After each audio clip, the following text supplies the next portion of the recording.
Little Child Nature and the Nymph. If the title seems a bit startling, it just goes to show how easily we make inferences from words whose meanings we only think we understand. Advertisers know many ways to get our attention, and inviting us to expect something risque or even obscene often receives a second look. Believe it or not, words like nature and even nymph can have harmless, inoffensive meanings, as they actually do here. Although stories intended to be instructive may have words with connotations which impart other than the intended instruction. What follows are two fables set in the vernal season of the year, and might more properly be entitled Two Tales from Ever-Returning Spring. The raciest part of this presentation are visual examples of classic genres, the type that graced the pre-medieval castles and courtyards of the Greco-Roman era, as well as the ceiling of the Sistine Chapel. That should be adequate warning.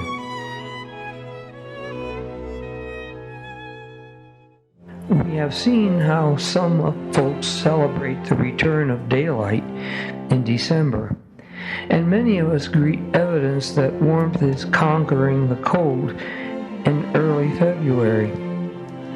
One can only guess the date of the first observance of Beltane, the Celtic version of May Day, which is merely one of many such festivals worldwide that are basically too old to imagine.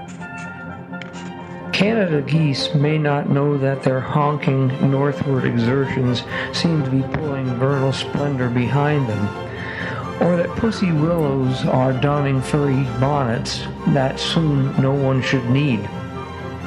Maybe the best way to appreciate the impact of Persephone's metaphoric return from the realm of Hades is to ask ourselves, what does it do to you?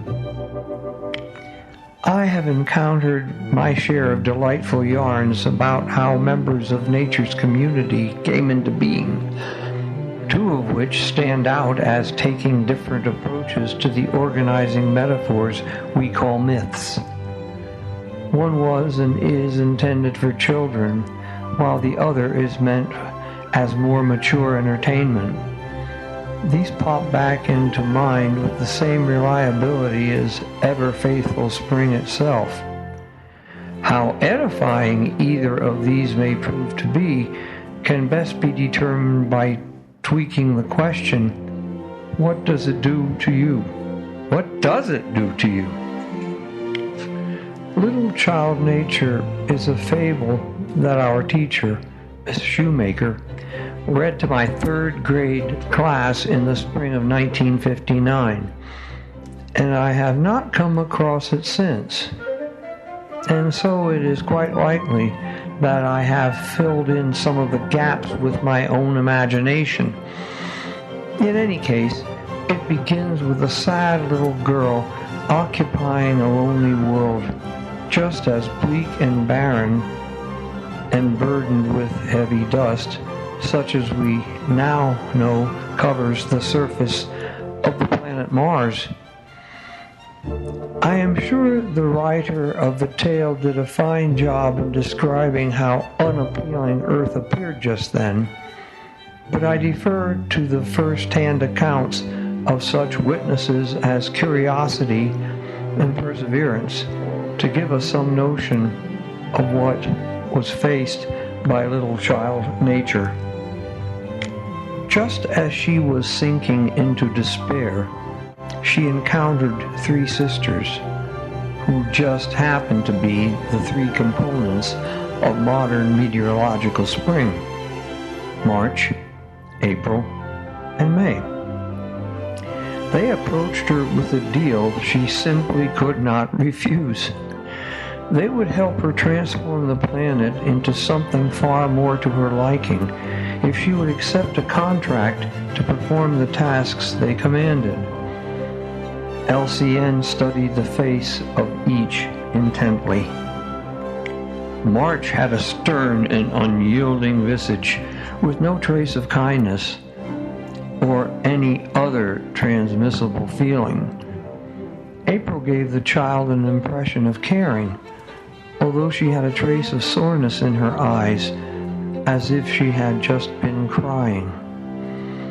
May was the most inspiring of the three, radiating joy that would best be described as infectious.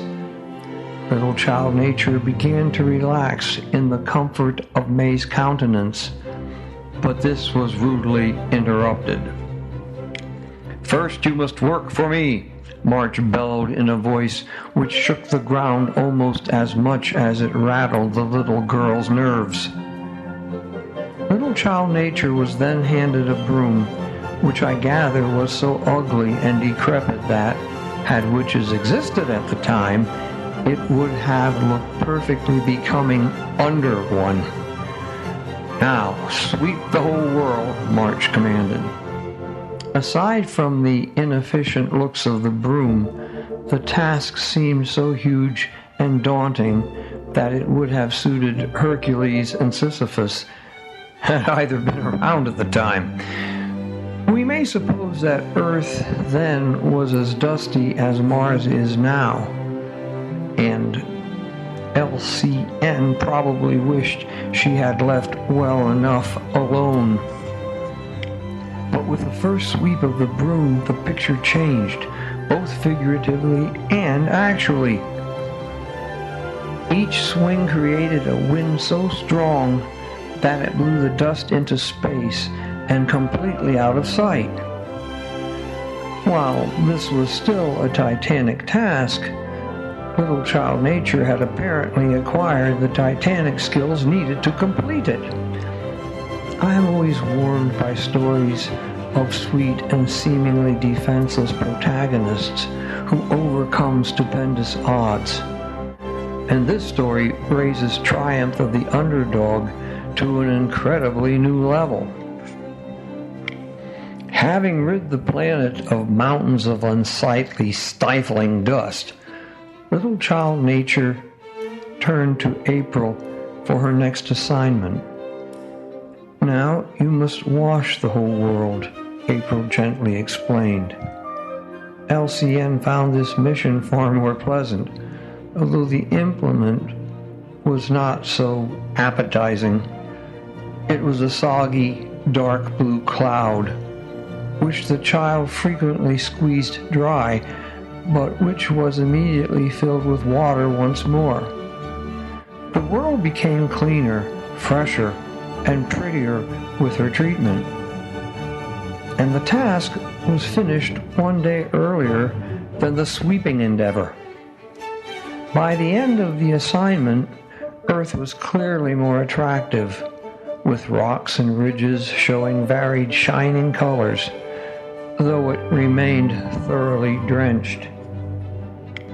Little child nature then turned to May, anticipating her final chore: dry the entire world. May gave her a beautiful white cloud, apparently incapable of being soiled, much less saturated, by the ground it was treating. This took as long as the sweeping errand, and a day longer than the washing, but little child nature was happy with the results. Yet she was not completely satisfied. The world was certainly a nicer place to live, but for all its beauty, it still felt sad and lonely. Then LCN remembered that she was promised a much more acceptable planet if she completed her 3 undertakings. At this point, the 3 sisters appeared and gave her a total of 4 payments, or so she took them to be: a box, a necklace, a bowl, and a set of brown mittens. Before she could ask any questions, her trio of taskmasters suddenly vanished, leaving a burst of warm, soothing air in their wake. But little child nature found nothing much soothing in the wages she had received. The box could not be opened. The necklace immediately broke and its beads scattered all over the place. The bowl was cracked and would not be good for holding water or much else. And although the fur mittens were warm to the touch, they had no opening for her hands. The comforting air which lingered after the sisters departed was some consolation. And of course, LCN now had something more than a drab, dusty landscape to meet her eyes. Still, she could not help but feel cheated in the whole experience. But all that was soon forgotten. The next day arrived much sooner than she expected, and this was only the first of surprises to await her. For one thing, Earth was no longer a landscape of beautiful but barren rock formations. It was covered with lush green of various shades. That box she could not open had obligingly opened itself from the inside, and the skies were now being filled with flocks of soaring minstrels. The scattered beads were in fact seeds, which now covered the ground with blooming flowers and even rapidly growing shrubs and trees. That damaged bowl had sunk into the ground, and fountains of clear, sweet water were springing into growing freshets and streams. And those mittens were slumbering furry creatures who multiplied. Perhaps like the rabbits, they probably were. As for the warming climate, the three spring sisters had made way for a newly arrived month of June, and the summer season it accompanied. And the greatest change took place in LCN, who was no longer a little child, but a nurturing mother of all that graced and enlivened the planet Earth. She had, at long last, become Mother Nature. Now, I can only speak for myself. Since kindergarten, I have heard all sorts of stories about walking plants and talking animals, but I had yet to catch them in the act unless they were on a movie screen or in a TV tube. Had I been more mature, I might have appreciated the way in which someone had cleverly used the art of parable to introduce us to the way in which Mother Nature uses each of the spring months to assure us that, as the 13th century ballad and the source of the melody for Of All Things Good King Wenceslas declares, Adest tempus floridum, the flowering time is coming. And beyond that, the spring sisters prepare Earth for the salving season of summer.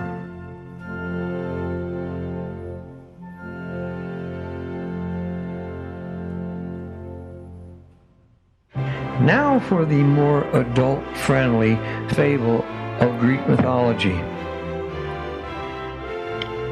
Springtime's pleasingly awesome explosion of beauty in its myriad forms of flowers reliably inspires and re-inspires creative expressions of admiration, and among the most inspiring of these are members of the large and ubiquitous Amaryllis family, Amaryllidaceae, aka daffodils, especially the tall, slender paper whites, also known as narcissus.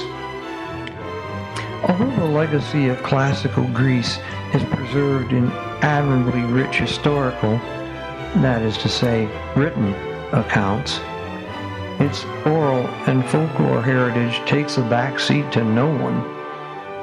The brilliantly creative imagination which goes into the folktale customs of every culture is maintained with special notability where its written languages are old enough to have become,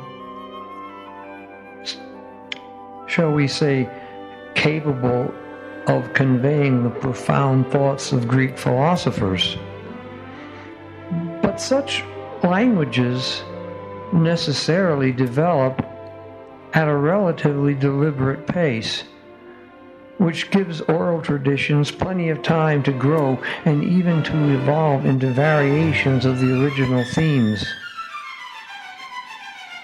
One such case, among many, is the story of a beautiful and at one time self-controlled semi-divine resident and protector of the natural world, a Grecian mountain nymph named Echo.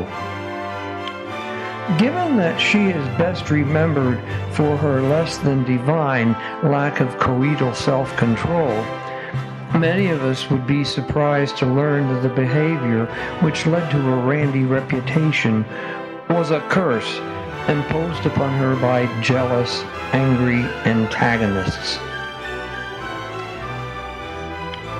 There are several versions of how she became so famously linked to the demigod Narcissus, and the best part of the tale makes any of its backstories almost inconsequential. To apply the imagery of Henry David Thoreau, the tale of Echo and Narcissus is a castle in the air and a challenge for the poets and troubadours tasked with building a foundation under it. The scenarios which bring it about invariably include Zeus, the philandering king of the gods, and his exasperated wife Hera, who cannot punish her wayward husband and so takes it out on everybody else. She receives assists from Hubris, the goddess of arrogance, false pride, and cruelty. She is further assisted by Nemesis, who deftly punishes those who fall under Hubris' sway. And Cupid, who despite his popular image as an expediter of hearts and flowers infatuation, also facilitated erotic love and the disasters which such blinding impulses bring about. As one who could speak from first-hand experience, Benjamin Franklin once famously declared, "Passion governs, and she never governs wisely." Hera developed a vendetta against Echo for one of two reasons. Some legends say that the latter's great beauty pretty much guaranteed she would become a target of Jovian lust, while other tales claim that Echo dutifully helped Zeus conduct one of his many liaisons. But another story views Echo less sympathetically, claiming she was a chatterbox who finally irritated Hera to the point of no return. In this version, Hera conspires with Nemesis to ensure that Echo would always get the last word, but only because she would be repeating the words of others. And Cupid afflicted her with a grinding ardor for someone who would never return her affections. Narcissus was a hunter with such overpowering pulchritude that he was irresistible to women, and yet he had no trouble resisting them. Apparently, the Olympian powers that be, or should I say were, became quite disapproving of the manner in which he abused his gifts, how easily he fell victim to hubris designs. Hera and Nemesis decided, figuratively, to kill two birds with one stone, and literally, threw arrows from the same quiver, Cupid's. By now, Echo had already been scourged by the vindictive duo. They had, as they planned, beset her with the ability to speak only when she was repeating the words of others. If indeed the benighted nymph relished gossip, she now faced the prospect of drowning in it. And it did not stop there. Cupid was dispatched to plague her with desire for the least accessible of all possible obsessions, Narcissus himself. But the retributive sisters told Cupid to stand by for further instructions.